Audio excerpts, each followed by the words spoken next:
South Africa में Pakistani community का अब तक का सबसे बड़ा डैम फंड रेजिंग डिनर मुनक्किद हुआ, जिसमें 3 करोड़ रुपए से ज्यादा की खती रकम जमा की गई। इस रंगारंग तकरीब में senator Faisal Javed, high commissioner of Pakistan doctor Suhail Khan और पाकिस्तानी क्रिकेट टीम की मैनेजमेंट समेत बड़ी तादाद में अफराद ने शिरकत की। मजीद तफसीलात इस रिपोर्ट में देखिए।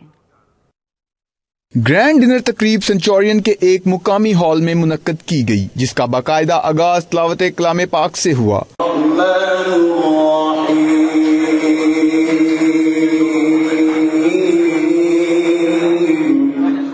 तकरीब के मेहमानाने खसूसी Pakistan high commissioner doctor Suhail Khan और सेनेटर फैसल जावेद थे। तकरीब में पाकिस्तानी वजीर आजम इमरान खान का दस्तखत शुदा बैट की नीलामी के लिए पेश किया गया, जिसे 30 लाख रुपए में खरीदा गया। कौमी टीम के दस्तखत शुदा 2 बैट और इमरान खान के दस्तखत वाला बॉल 7-7 लाख रुपए में खरीदे। तकरीब से पाकिस्तान के स्टार साबिका ओपनिंग बैट्समैन रमीज राजा ने डैम की तामीर और पानी की अहमियत के मुतालिक खसूसी खिताब किया। प्रोग्राम में पाकिस्तानी, मुकामी और दीगर अफराद की कसीर तादाद ने शिरकत की, जिसमें डॉक्टर्स, बैंकर्स, बिजनेसमैन और सहाफी शामिल थे। Pakistan south Africa association Johannesburg unit की तरफ से 1 करोड़ रुपए, पोमलांगा की तरफ से 50 लाख, लंबुपू की तरफ से 50 लाख का अतिया जमा कराया गया। आखिर में पाकिस्तानी लजीज खानों से तमाम शुरका की तवाज़ो की गई।